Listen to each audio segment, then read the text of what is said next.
विषय है सूक्ष्म जीव यानी कि माइक्रोब्स। सबसे पहले हम ये जानने की कोशिश करते हैं कि सूक्ष्म जीव होते क्या हैं। जीवों का अर्थ है जो कि विभिन्न प्रकार की क्रियाकलाप करते हैं, जैसे कि उत्सर्जन, श्वसन और अन्य क्रियाएं करते रहते हैं, वो होते हैं जीव, यानी कि जिनमें प्राण हो। अब सूक्ष्म, इसके आगे एक वर्ड लग गया सूक्ष्म। सूक्ष्म का मतलब है इतने छोटे कि वो हम साधारण आंखों से नहीं देख सकते।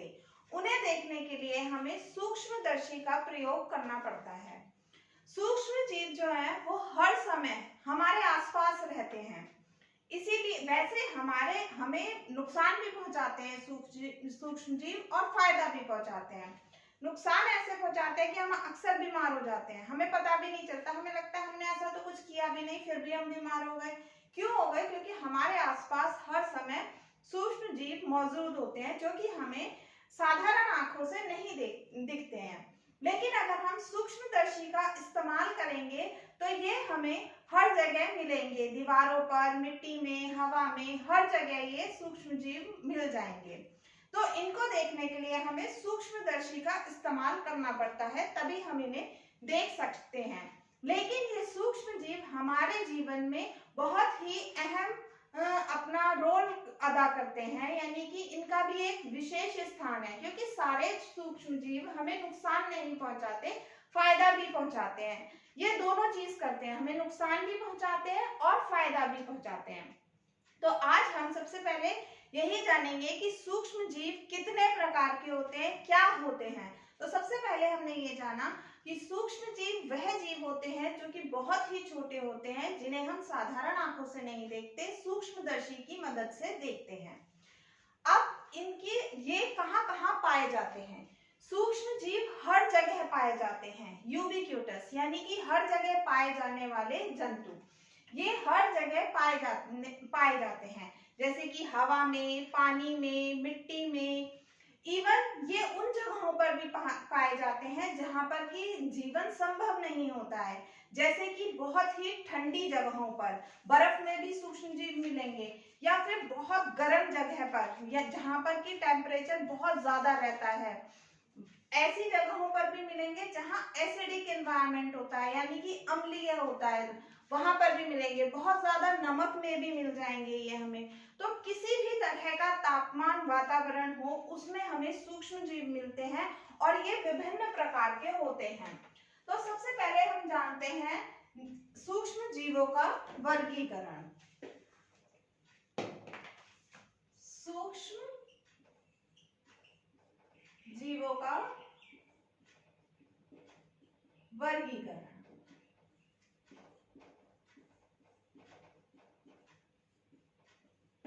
सूक्ष्म जीवों को हम 5 भागों में विभाजित करते हैं। कैसे? सबसे पहले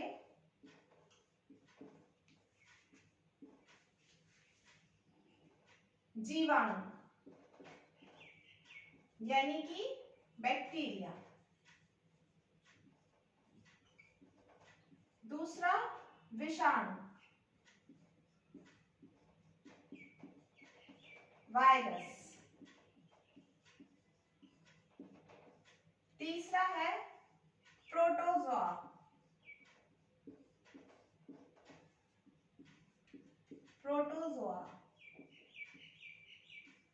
इंग्लिश में भी इसको प्रोटोजोआ ही कहते हैं। चौथा वर्गीकरण है कवक यानी कि फंजाई, और 5वां वर्गीकरण इसका होता है शैवाल।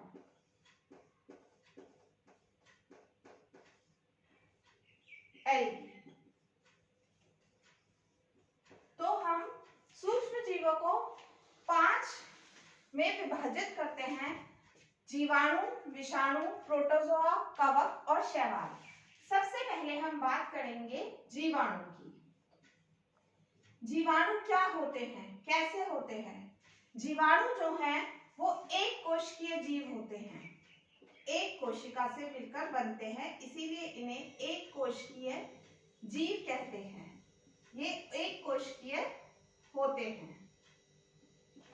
दूसरा, इसमें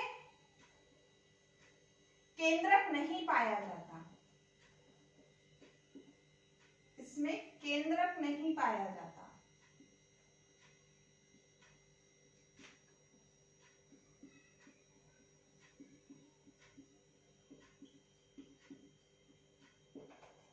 तीसरा,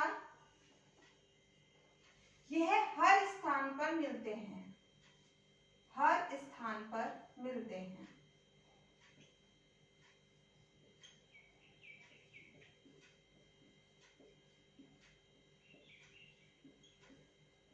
ये तो इसकी सामान्य जानकारी हो गई कि ये एक कोश के होते हैं, इसमें केंद्रक नहीं पाया जाता।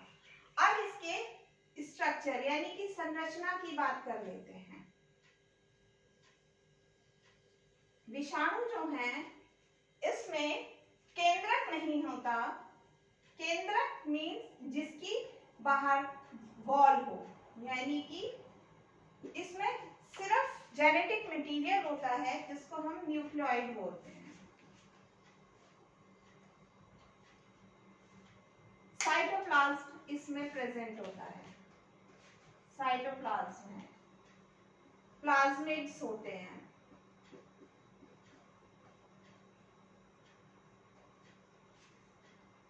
माइटोकॉन्ड्रिया पाया जाता है।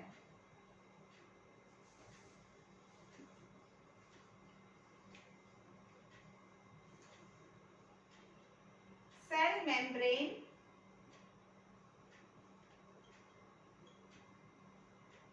और सेल वॉल।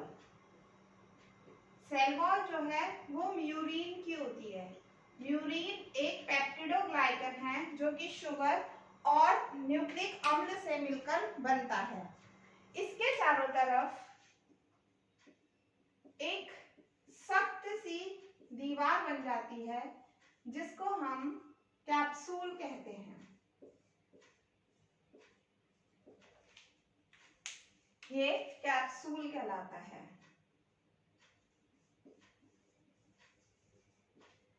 बेसिकली ये एक जनरल डायग्राम है जीवाणु का। अलग अलग तरह के, जब हम इसका वर्गीकरण, अगर इसका पूरा वर्गीकरण पढ़ेंगे तो जीवाणु कई उसमें विभाजित किया जाता है, लेकिन ये एक जनरल डायग्राम है जिसमें कि इसमें केंद्रक नहीं है। क्यों? क्योंकि यहाँ पर वॉल नहीं है, सिर्फ जेनेटिक मटेरियल डीएनए और आरएनए है, इसलिए ये न्यूक्लियोइड है। माइटोकॉन्ड्रिया है, साइटोप्लाज्म है, प्लाज्मिड है, मेम्ब्रेन है और सेल वॉल म्यूरिन की बनी हुई है और बाहर एक सख्त सा आवरण बन जाता है इसके, जिससे कि इसे कोई भेद नहीं पाता, ये दूसरे के अंदर एंट्री कर सकता है, जिसे हम कैप्सूल कहते हैं। इसके बाद साइनोबैक्टीरिया। साइनोबैक्टीरिया को पहले हम शैवाल में गिनते थे, साइनोबैक्टीरिया, लेकिन अब हम इसे बैक्टीरिया में गिनते हैं। साइनोबैक्टीरिया, पहले इसे शैवाल में गिना जाता था, लेकिन अब इसे बैक्टीरिया में गिना जाता है। मोनेरा में, मोनेरा किंगडम में इसे गिना जाता है। ये जो है इसमें क्लोरोफिल भी पाया जाता है और ये प्रकाश संश्लेषण भी करते हैं। इन्हें हरित ब्लू ग्रीन एल्गी भी कहते हैं। इसके बाद ये 4 आकार के पाए जाते हैं। इसके 4 प्रकार के आकार होते हैं। एक होता है स्फेरिकल, यानी कि गोलाकार, गोलाकार, जैसे कि कोकाई। कोकाई बैक्टीरिया होते हैं जो कि गोलाकार होते हैं। दूसरे बेलनाकार, या इसको हम बेलनाकार या रॉड शेप्ड, जैसे कि बैसिलस, ये हो गए बेलनाकार। बैसिलस बैक्टीरिया जो होता है वो बेलनाकार का होता है।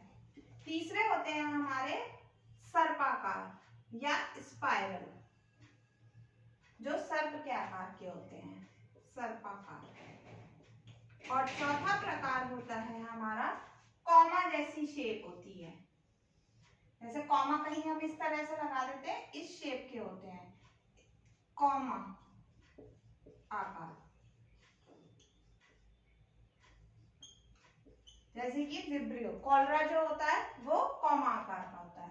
तो विषाणु 4 आकार में हमें मिलते हैं। अगर इसका भी वर्गीकरण पढ़ेंगे तो गोलाकार भी कई तरह के होते हैं, जैसे कि एक में एक गोलाकार होगा, दूसरे में 2, फिर एक ज्योमेट्री बना लेते हैं। तो इसको वो काफी आगे चलकर पढ़ेंगे, लेकिन ये सिंपल 4 आकार में पाए जाते हैं: गोलाकार, बेलनाकार, सर्पाकार और कौमाकार। इसकी खोज करी थी ल्यूवेनहुक ने।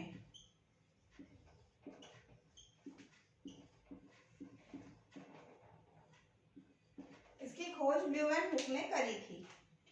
इसके बाद कई प्रकार के बैक्टीरिया पाए जाते हैं, और ये बैक्टीरिया दोनों ही तरह के होते हैं, जो हमें फायदा भी पहुंचाते हैं और हानि भी पहुंचाते हैं। ये अभी मैं सारे प्रकार के बता दूं, उसके बाद बताऊंगी।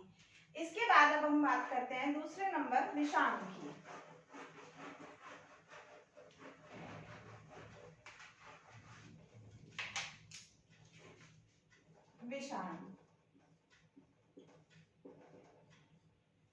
विषाणु अति सूक्ष्म जीव होते हैं, यानी कि ये बहुत छोटे होते हैं। ये भी एक कोशिकीय होते हैं, और ये इतने छोटे होते हैं कि ये जीवाणु को भी बीमार या उसको भी इन्फेक्ट कर सकते हैं। सबसे छोटे जो सूक्ष्म जीव हैं वो विषाणु होते हैं।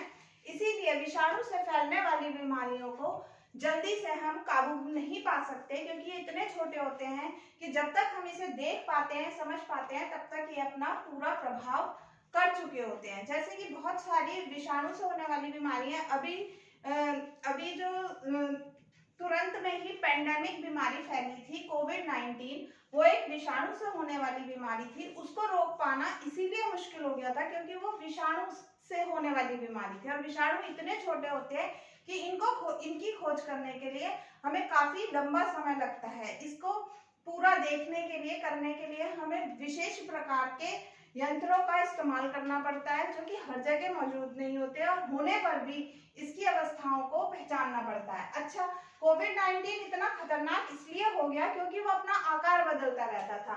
अगर किसी एक प्रकार का आकार हो तो हम उसे फाइंड आउट कर सकते हैं, जान सकते हैं कि ये इस तरह का है, अभी हमें इसके लिए ये दवा चाहिए, या थोड़ी ही देर में वो अपने कैरेक्टर्स बदल लेता था, यानी कि किसी और आकार का हो गया, कुछ और उसके कैरेक्टर्स या फीचर्स बन गए। तो जो विषाणु से होने वाली बीमारियां होती हैं वो बहुत ही खतरनाक होती हैं। एड्स है, कैंसर है, ये सारी बीमारियां विषाणु से ही होती हैं। जितनी भी बीमारियां विषाणु से होंगी उनके इलाज हैं, बहुत सारी बीमारियों के अपने इलाज ढूंढिए, लेकिन हमें काफी समय लगा उन बीमारियों के इलाज ढूंढने में। जो विषाणु होते हैं इनकी जो संरचना है वो इस प्रकार की होती है। ये मेनली अम्ल से, यानी कि जेनेटिक मटेरियल से मिलकर बनते हैं, और इसके चारों तरफ प्रोटीन की कोट होती है।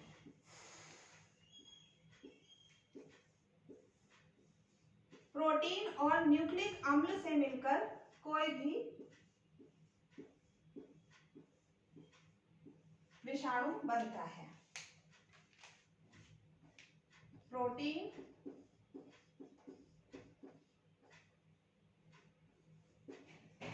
न्यूक्लिक अम्ल,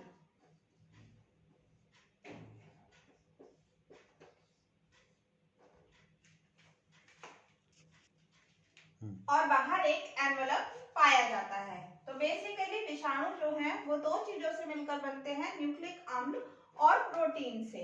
ये 2 चीजें इसको बनाती हैं। ये भी सर्वव्यापी होते हैं, यानी कि हर जगह पाए जाते हैं। तीसरा, जो सबसे इंपॉर्टेंट फीचर है विषाणु का, कि ये ना तो मृत होते हैं ना ये जीवित होते हैं। ये मृत और जीवन, यानी कि जीवन और मरण के बीच की एक कड़ी होते हैं। जब विषाणु, जैसे कि कोई भी विषाणु अगर दीवार क्या है, एक मृत चीज है, उस पर पड़ा हुआ है तो वो मृत है, और अगर उसी को कोई जीवित प्राणी मिल जाता है, यानी कि वही विषाणु अगर किसी जीवित प्राणी पर आ जाता है तो वो जीवित हो जाता है। तो ये मृत और जीवित के ये बीच की एक कड़ी है, तो इसको ना हम मृत में रख सकते हैं ना जीवित प्राणी में रख सकते हैं, क्योंकि जब ये मृत चीज पर होगा तो ये मृत होगा और जब जीवित प्राणी पे आ जाएगा तो ये जीवित हो जाएगा। जैसे ही इसे जीवित प्राणी मिलता है ये बहुत तेजी से अपना प्रजनन करना शुरू कर देता है। 1 से 2, 2 से 4, 4 से 8, 8 से 16, 16 से 32, 32 से 64, इस तरह से अपने आप को उसके शरीर में बढ़ाना शुरू कर देता है। जैसे जैसे इसकी संख्या बढ़ती चली जाती है ये बहुत जल्दी से इन्फेक्शन कर देता है। तो ये सारा हो गया विषाणु के बारे में। अब हम बात करते हैं प्रोटोजोआ।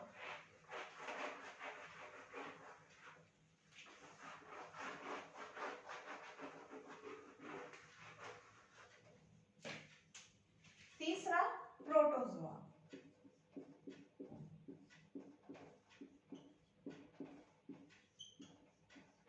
प्रोटोजोआ भी सूक्ष्म जीव है। ये एक कोशिकीय और बहुकोशिकीय दोनों प्रकार के पाए जाते हैं।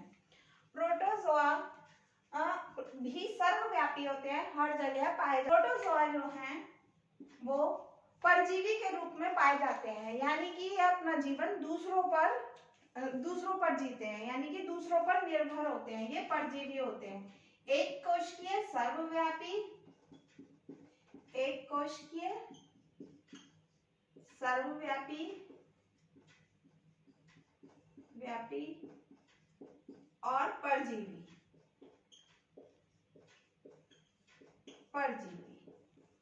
और इनमें चलने के लिए यानी कि एक स्थान से दूसरे स्थान पर जाने के लिए विशेष संरचनाएं पाई जाती हैं, जैसे कि अमीबा।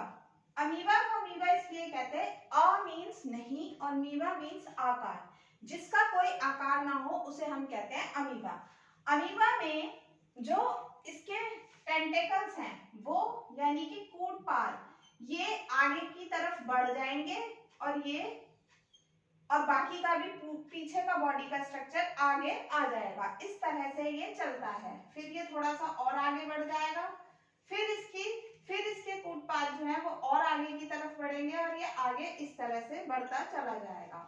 तो इसमें एक विशेष संरचना चलने के लिए पाई जाती है। वैसे ही पैरामीशियम में सीलिया पाए जाते हैं, जो कि फिंगर लाइक स्ट्रक्चर और थ्रेड लाइक स्ट्रक्चर यानी कि धागे जैसी संरचना इसमें पाई जाती है, जिसकी वजह से ये चल पाते हैं। जब इनमें मूवमेंट होता है ये हिलते हैं, जिस दिशा में ये सीलिया मूव करेंगे यानी कि हिलेंगे उसी दिशा में ये मूव करेगा। और इसके द्वारा तो जो प्रोटोजोआ है इनमें चलने के लिए एक विशेष प्रकार का ऑर्गन या अंग पाया जाता है, जैसे अमीबा में कूटपाल और पैरामीशियम में सीलिया होता है।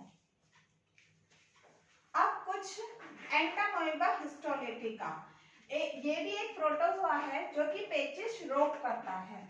दूसरा प्लाज्मोडियम जो है वो भी प्रोटोजोआ है और वो मलेरिया का रोग करता है। तो यानी कि ये हमें नुकसान पहुंचाता है, ज्यादातर नुकसान पहुंचाता है, इससे फायदे कम होते हैं। एंटामोeba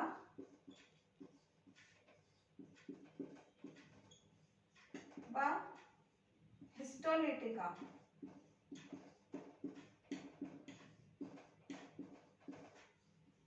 से पेचिश रोग होता है, पेचिस। और प्लाज्मोडियम से मलेरिया होता है।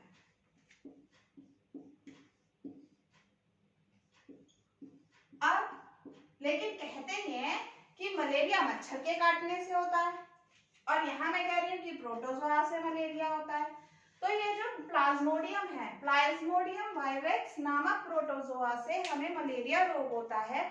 और ये प्लाज्मोडियम वाइवेक्स जो है वो मच्छर के अंदर अपनी पूरी जीवन चक्र को पूरा करता है और जब वो जीवन चक्र उसके अंदर पूरा हो जाता है, वो जब हमें काटता है तो जैसे ही वो हमें काटेगा तो सीधा हमारे रक्त में ये प्लाज्मोडियम नाम का प्रोटोजोआ आ जाएगा, जिसकी वजह से हमें मलेरिया रोग हो जाता है।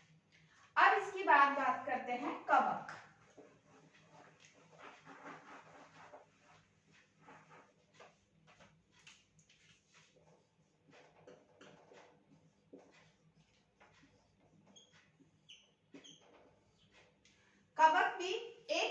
कोशिकीय और बहुकोशिकीय दोनों प्रकार के पाए जाते हैं। ये भी यूबिक्यूटस यानी कि सर्वव्यापी होते हैं, हर जगह पाए जाते हैं। कवक मीन्स फफूंद, हिंदी में हम इसे फफूंद भी कह देते हैं। ये ज्यादातर नमी वाली जगह पर हमें मिलते हैं। जहाँ बहुत ज्यादा नमी होगी वहां पर बहुत जल्दी से कवक आ जाएगा, यानी कि फफूंदी लग जाएगी। कवक जो है वो किसी भी चीज पर लग सकती है, लकड़ी में, कपड़ों में, खाने की चीजों में, कहीं भी ये हमें पाई जाती है। कवक जो है वो हमें फायदा भी पहुंचाती है और नुकसान भी करती है। कुछ कवक हम खाते भी हैं जो कि हमें बहुत ज्यादा प्रोटीन देती हैं, जैसे कि मशरूम। कवक का जो स्ट्रक्चर है वो बहुत ही सिंपल, मैं एक जनरल स्ट्रक्चर आपको बता देती हूँ कि इसका जनरल स्ट्रक्चर कैसा होता है।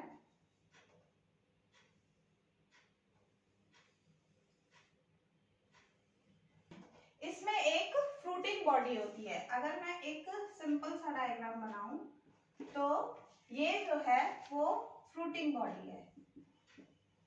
इसमें स्पोर्स पाए जाते हैं जो कि यही फंगस जो है वो बहुत जल्दी, यानी कि कवक जो है वो बहुत जल्दी अपने आप को एक जगह से दूसरी जगह फैला लेता है, क्योंकि इसकी फ्रूटिंग बॉडी में छोटे छोटे स्पोर्स होते हैं। जैसे ही ये टूटता है बाहर का शेल, ये सारे वातावरण में फैल जाते हैं और दूसरी जगह पर जाकर भी इन्फेक्शन कर देते हैं। और नीचे होता है इसका माइसीलियम, ये हाइफे प्रेजेंट है इसमें, हाइफे, और ये है माइसीलियम, माइसीलिया या माइसीलियम कुछ भी कह सकते हैं। ये एक कॉमन बताया, लेकिन अगर इसके अलग अलग चीजों को हमें पढ़ना हो तो इसको हम इस तरह से भी पढ़ सकते हैं।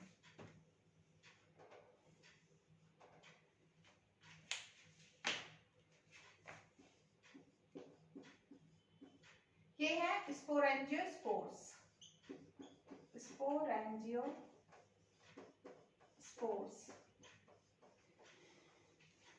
ये जो एक कैप जैसा स्ट्रक्चर है, बॉल लाइक स्ट्रक्चर है, ये है sporangium. Columella, sporangiophore,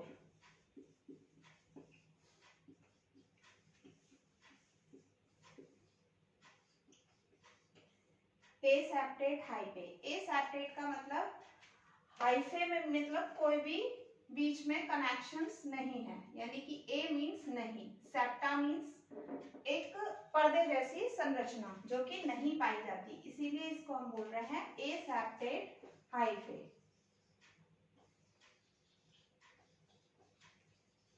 and these are the rhizoids। तो आपने फफूंद तो कई जगह पर देखी होगी, छोटी छोटी, कहीं पर कूड़े कचरे में भी। इन्हें हम मृतोपजीवी भी कह सकते हैं, यानी कि सड़े गले या मरी हुई चीजों पर भी ये उगाते हैं और वहां पर से अपना पोषण लेते रहते हैं। तो ये हो गई कवक के आकार की बात। अब ये हमें फायदा और नुकसान दोनों पहुंचाता है। जैसे कि मशरूम है, उसे हम खाते हैं। पेनिसिलियम एक एंटीबायोटिक है जिससे कि हम दवा में इस्तेमाल करते हैं। अच्छा, पेनिसिलियम की खोज कैसे हुई? अलेक्जेंडर फ्लेमिंग नाम के एक साइंटिस्ट थे, तो उन्होंने क्या करा कि वो अपनी पेट्री डिश में कुछ बैक्टीरिया को डेवलप कर दिया था, यानी कि कुछ जीवाणुओं को वो ग्रो कर रहे थे। अब क्या हुआ कि उन्होंने क्या देखा कि इसके चारों तरफ एक हरे रंग की, मैं आपको और क्लियर करने के लिए इसे हरे रंग से बनाती हूँ, एक हरे रंग का घेरा देखा उन्होंने अपनी पैट्री डिश में एक हरे रंग का घेरा देखा। पैट्री डिश क्या है? एक कांच की एक कटोरी जैसी होती है जिसमें कि उन्होंने बीच में जीवाणु पैदा करे, कुछ प्रकार के जीवाणुओं को पैदा कर रहे थे, यानी कि उनका जन्म हो रहा था। तो उन्होंने क्या देखा कि एक हरे रंग की उसके चारों तरफ झिल्ली, मतलब कि एक और सूक्ष्म जीव थे जो पैदा हो गए थे, जिसकी वजह से ये सारे बैक्टीरिया मर गए। अब उन्होंने क्या करा, दोबारा फिर यही एक्सपेरिमेंट किया। उन्होंने फिर से एक पेट्री डिश ली, उसमें कुछ बैक्टीरिया ग्रो करे, यानी कि जीवाणु फिर से पैदा करे। अब क्या हुआ, क्योंकि यहाँ पर ये सूक्ष्म जीव थे तो यही उन्होंने पास में रखी, ये फिर से यहाँ पर एक ग्रीन कलर का उन्हें घेरा दिखने लगा और फिर क्या था कि ये वाले जो जीवाणु थे वो फिर से मर गए। तो अब उन्होंने क्या खोज करी कि ये कोई एक ऐसी चीज है जिससे कि जीवाणु मर जाता है।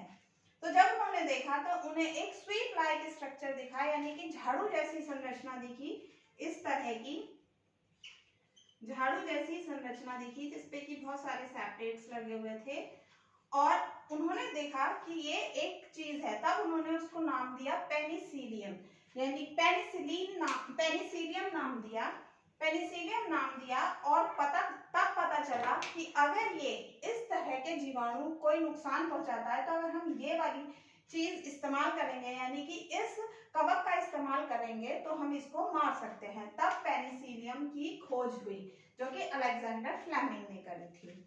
क्योंकि डिस्कवरीज जितनी भी होती हैं वो बाय चांस होती हैं। डिस्कवरी कभी भी ऐसा नहीं है कि हम सोच के चले कि हमें इस चीज की खोज करनी है तो हम उस चीज की खोज कर लें। कभी कभी हम कुछ भी करना चाह रहे होते हैं और कुछ ऐसी घटनाएं घट जाती हैं जिससे हमें पता चलता है कि ये यहाँ पर ऐसा है। हम कुछ सोचते हैं लेकिन जब प्रैक्टिकली करते हैं तब उसको समझ पाते हैं। इसके बाद बात करते हैं शैवाल। 5वें नंबर पे हमारी आ जाती है शैवाल।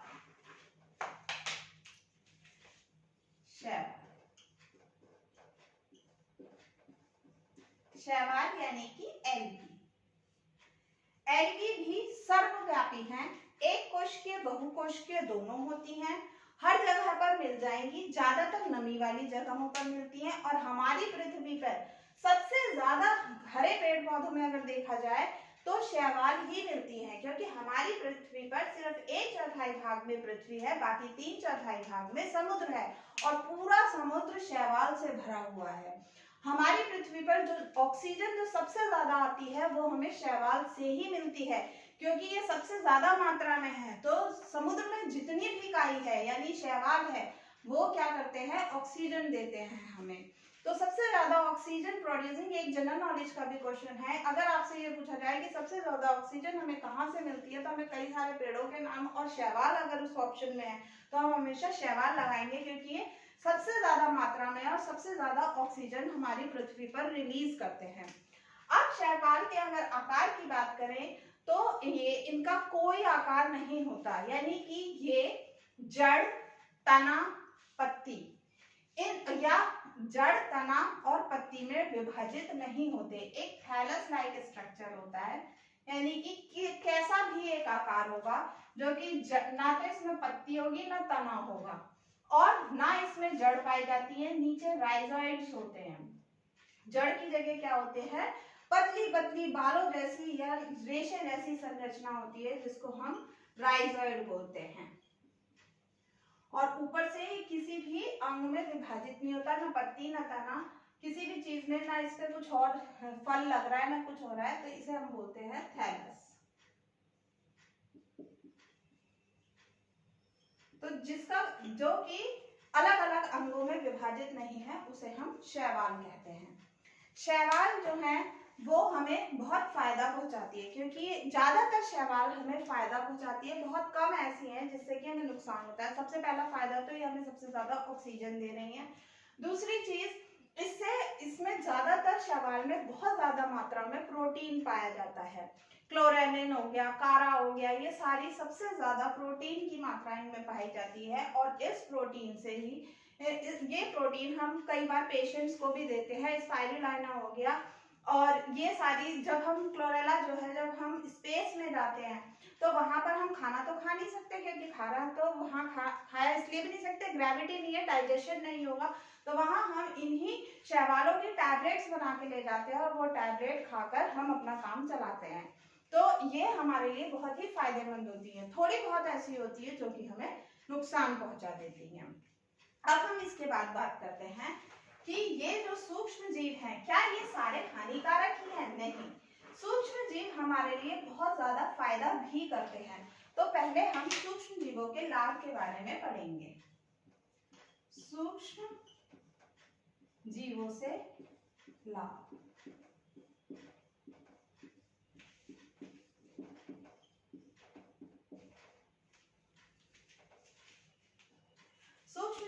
सूक्ष्म जीवों से बहुत सारे लाभ होते हैं, जैसे कि लैक्टोबैसिलस जिसका इस्तेमाल इस्तेमाल कहाँ करा जाता है? लैक्टोबैसिलस, दूध से दही बनाने में, मिल्क टू कर्ड, यानी कि दूध से दही बनाया जाता है लैक्टोबैसिलस नामक बैक्टीरिया से। दूसरा ईस्ट, ब्रेड बनाने में, विनेगर बनाने में, ब्रेड या विनेगर सिरका बनाने में, और बहुत सारी खाने की जगह पर इसको इस्तेमाल किया जाता है। दूसरा हमारा है ये प्रतिजैविक दवाइयों में भी इस्तेमाल किया जाता है। दूसरा प्रतिजैविक दवाइयाँ यानी कि एंटीबायोटिक्स, प्रतिजैविक दवाओं में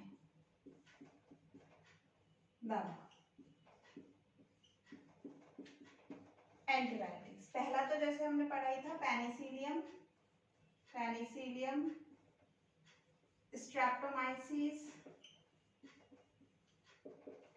माइसिन या स्ट्रेप्टोमाइसिस से बनाया जाता है। और एक हमारी होती है पेनिसिलियम, जो है वो हमारा फंगस है, ये बैक्टीरिया है। और क्लोरालिन, जो कि क्लोरेला से बनाई जाती है, क्लोरालिन, ये क्या है? एक एल्गी। तो ये और भी बहुत सारी प्रतिजैविक दवाइयाँ विभिन्न प्रकार के सूक्ष्म जीवों से बनाई जाती है। दूसरा हम इसके बारे में पढ़ते हैं नाइट्रोजन स्थिरीकरण। ये नाइट्रोजन स्थिरीकरण में भी बहुत मदद करता है। स्थिरीकरण, नाइट्रोजन स्थिरीकरण किस प्रकार होता है? हमारे जो वातावरण है या वायुमंडल है उसमें नाइट्रोजन 78% है, यानी कि सबसे ज्यादा मात्रा में नाइट्रोजन प्रेजेंट होती है। लेकिन पौधे फिर भी उस नाइट्रोजन को नहीं ले सकते, क्योंकि जिस फॉर्म में वो प्रेजेंट है हमारे एटमॉस्फेयर में वो टॉक्सिक होती है, यानी कि जहरीली होती है पेड़ पौधों के लिए। इसीलिए नाइट्रोजन स्थिरीकरण यानी कि नाइट्रोजन को नाइट्रेट और नाइट्राइट की फॉर्म में बदलने के लिए हमें कुछ सूक्ष्म जीवों की मदद लेनी पड़ती है। यह सूक्ष्म जीव नाइट्रोजन को नाइट्रेट और नाइट्राइट में बदलने में मदद करते हैं, तब जाकर वो फॉर्म में पौधे उसको ले पाते हैं। अब होता क्या है कि मिट्टी में देखिए, मिट्टी में बहुत सारे सूक्ष्म जीव, एक सूक्ष्म जीव होता है जिसका नाम है राइजोबियम।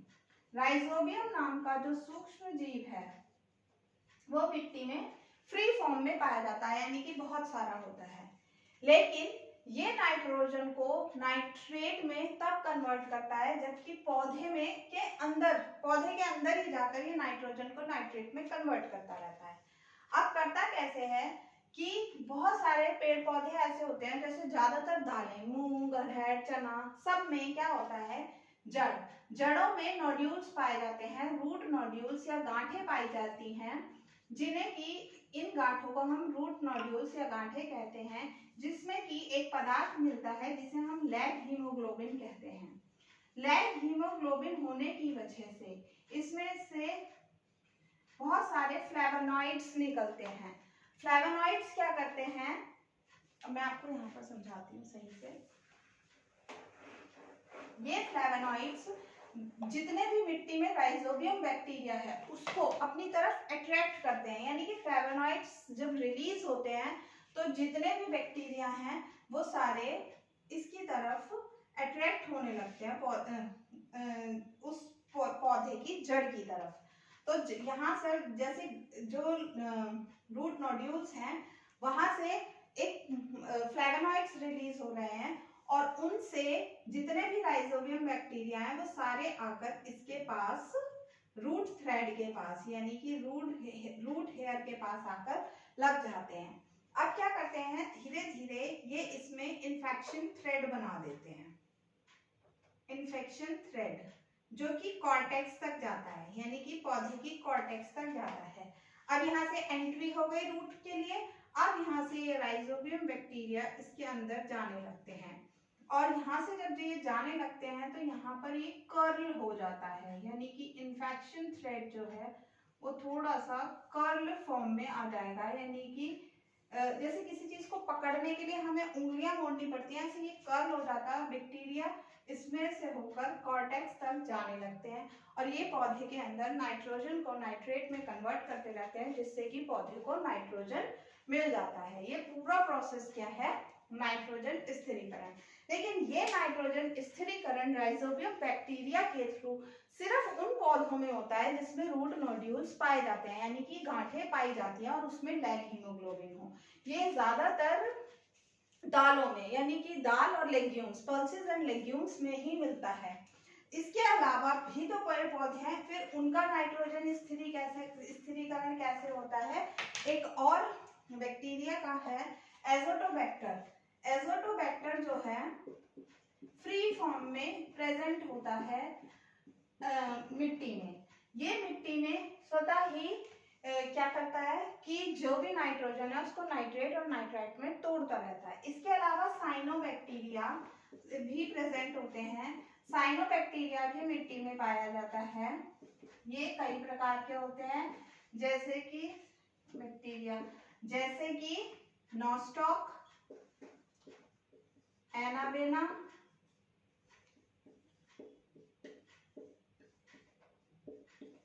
ऑसिलेटोरिया आदि। लेटोरिया,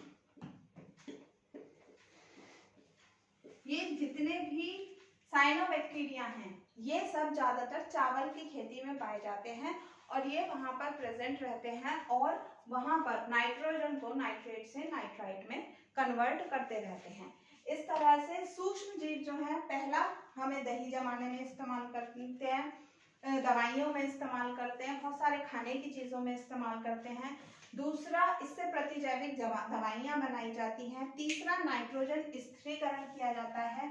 चौथा, इससे अपघटन का काम होता है। अपघटन मीन्स ब्रेक डाउन, यानी कि तोड़ना। अपघटन, अपघटन चौथा पॉइंट है इसका कि अपघटन द्वारा क्या होता है कि मिट्टी में बहुत सारे सूक्ष्म जीव पाए जाते हैं। अब आपने देखा होगा कि मिट्टी में हर चीज मिट्टी जैसी हो जाती है। कैसे हो जाती है? उसमें चाहे पेपर डाल दो, चाहे ये सब्जियों का कूड़ा डाल दो, या टूटे हुए सड़े गले पत्ते, पेड़ पौधे सब मिट्टी बन जाते हैं। कैसे बनते हैं? क्योंकि मिट्टी जो है वो खाली मिट्टी नहीं है, उसमें बहुत सारे सूक्ष्म जीव पाए जाते हैं जो कि चीजों को सड़ाने गलाने में मदद करते हैं, यानी कि उसके कंपोनेंट को तोड़ते जाते हैं। क्योंकि जो भी चीज मृत या टूट के उस मिट्टी में गिर गई है उसमें प्रोटीन भी है, कार्बोहाइड्रेट वसा, ये सब कुछ होता है। तो सूक्ष्म जीव उन चीजों को अलग करते चले जाते हैं, यानी कि उसे इतना छोटा छोटा तोड़ देते हैं कि वो लास्टली मिट्टी में उसकी फर्टिलाइजर की, यानी कि फर्टिलाइजर की तरह एक्ट करने लगता है, काम करने लगता है, यानी कि वो सूक्ष्म जीवों का अपघटन हो जाता है और मिट्टी जो है उसकी उर्वरकता बढ़ती जाती है। पांचवा पॉइंट हमारा है, ये खाने की चीजों में इस्तेमाल करा जाता है। बहुत सारे खाने की चीजें हैं, जैसे मशरूम को हम खा लेते हैं और एगेरिकस है, एगेरिकस की सब्जी बनाई जाती है। ये सारे क्या है? सूक्ष्म जीव हैं जिनको हम खाने में भी प्रयोग करते हैं, भोजन में। छठा हो गया हमारा उद्योग धंधों में, यानी कि जितनी भी फैक्ट्रीज चल रही हैं वहां पर सूक्ष्म जीवों का ही प्रयोग करा जाता है, क्योंकि सूक्ष्म जीवों का केमिकल ट्रीटमेंट्स भी दिए जाते हैं। उसके साथ साथ सूक्ष्म जीवों का इस्तेमाल करके उन्हें सड़ने गलने से बचाया जाता है। जैसे कि चमड़े में एक सूक्ष्म जीवों का इस्तेमाल करके उसे सड़ने से बचाया जाता है, या फिर और भी बहुत सारी ऐसी चीजें हैं जिससे कि बहुत सारे सूक्ष्म जीव हैं जो कि हमारे उद्योग धंधों में इस्तेमाल करे जाते हैं। बेकरीज में ज्यादातर पापे, फैन, ब्रेड ये सब बनाने के लिए ईस्ट का इस्तेमाल किया जाता है। जैम, अचार ये सब बनाने के लिए हम नमक का इस्तेमाल करते हैं, या बहुत सारी चीजें ऐसी होती है जो सड़ गल जाती है तो उसमें पेस्टिसाइड हम उसमें उसकी क्षमता को बढ़ाने के लिए बहुत सारे चीजों का इस्तेमाल करते हैं जो कि सारे के सारे सूक्ष्म जीव होते हैं। इसके अलावा हम इसका इस्तेमाल आनुवांशिक अभिक्रियाओं में भी करते हैं, यानी कि जेनेटिक ट्रेट्स को पता करने में भी हम सूक्ष्म जीवों का इस्तेमाल करते हैं। जैसे कि या उसमें कोई भी हमें जेनेटिक लेवल पर अगर कोई भी हमें काम करना हो तो भी हम सूक्ष्म जीव का इस्तेमाल करते हैं। जैसे कि कपास की खेती करी जाती थी, अब बीटी कॉटन उगाई जाती है। पहले कपास की खेती कैसे करते थे तो वो सारे जो थे कोई भी कीड़ा उसे खा जाता था, वो हमारी पूरी फसल नष्ट हो जाती थी। तो हमने बीटी मीन्स बैसिलस थुरिंजिएंसिस नामक सूक्ष्म जीव यानी कि जीवाणु का इस्तेमाल करा, वो हमने सीड में डाल दिया। अब जैसे ही कोई भी कीड़ा फसल को खाएगा उसकी गट ब्लॉक हो जाएगी, यानी कि जो उसकी नली है सांस लेने वाली वो ब्लॉक हो जाती है और वो वहीं के वहीं कीड़ा मर जाता है और हमारी फसल बच जाती है।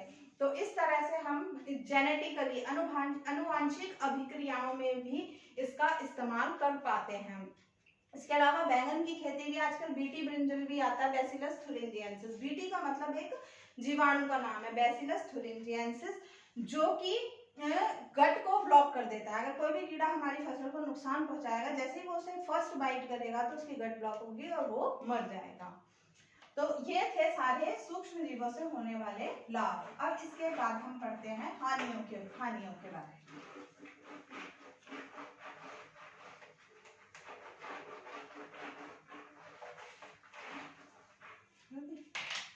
हानियां बहुत सारे, अब इसके हानिकारक प्रभाव भी बहुत होते हैं। मैं आज थोड़े से आपको बता दे रही हूँ, बाकी बहुत सारी हानियां भी हमें सूक्ष्म जीवों से होती है, जैसे कि ज़ैंथोमोनास सिट्राई,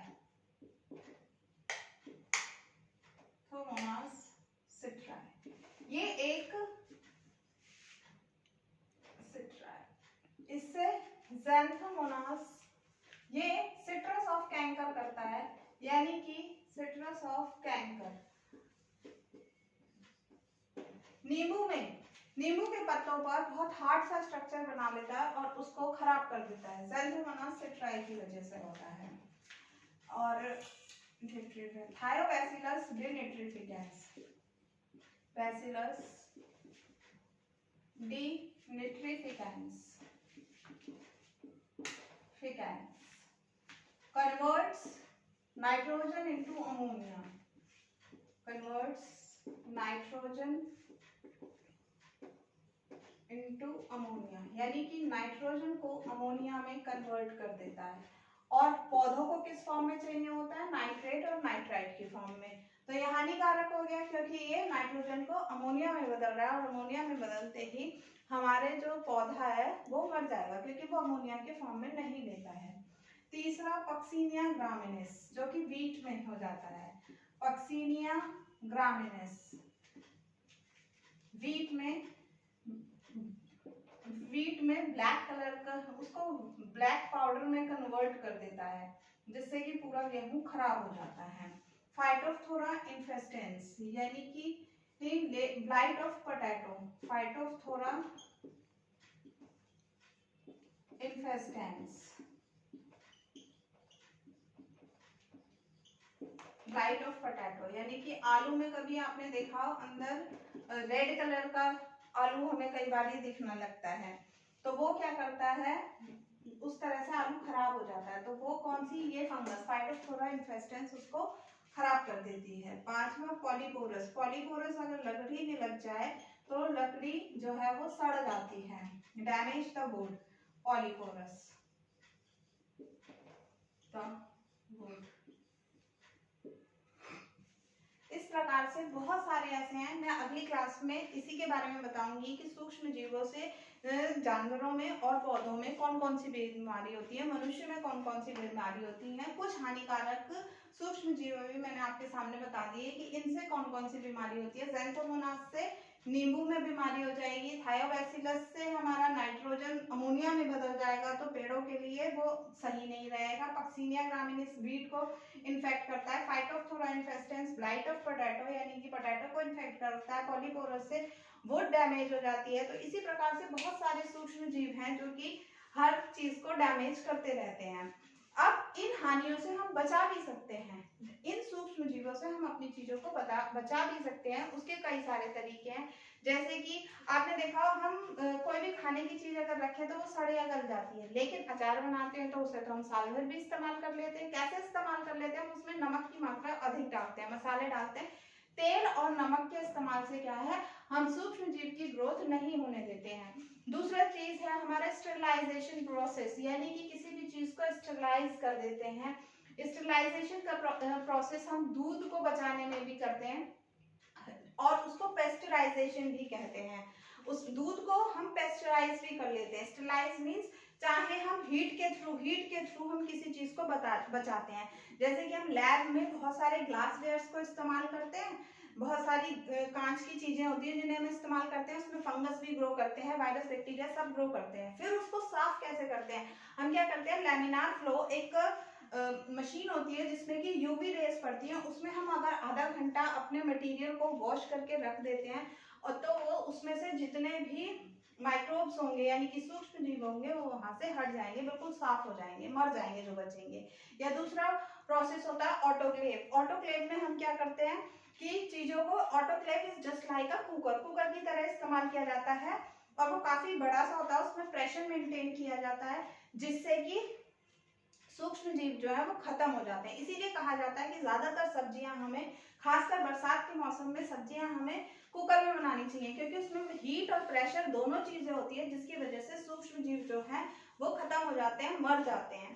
तीसरा, स्टेरलाइजेशन हम दूध के लिए करते हैं। दूध में हम क्या करते हैं, उसको हम पेस्चराइजेशन भी कह सकते हैं कि हम 67 डिग्री सेल्सियस पर दूध को गर्म करें और फिर उसके बाद या 71 डिग्री सेल्सियस पर गर्म करें, 20 मिनट तक उसको उबलने दें काफी हाई टेम्परेचर से, फिर हम उसको एकदम कूल डाउन कर दें, यानी कि एकदम चिल्ड फॉर्म पे ले आए, 0 डिग्री पर ले आए, तो उससे क्या होगा, जितने भी माइक्रोब्स होंगे वो सारे मर जाएंगे।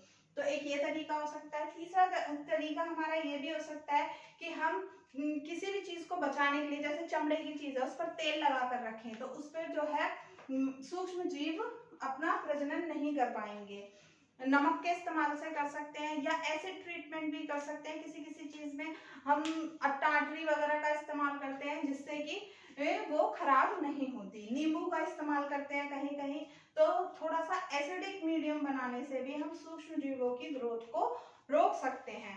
तो बहुत सारे तरीके हैं जिससे कि हम इन सूक्ष्म जीवों की हानियों से बच सकते हैं और इनके फायदे लेकर अपने जीवन को खुशहाल बना सकते हैं। That's all about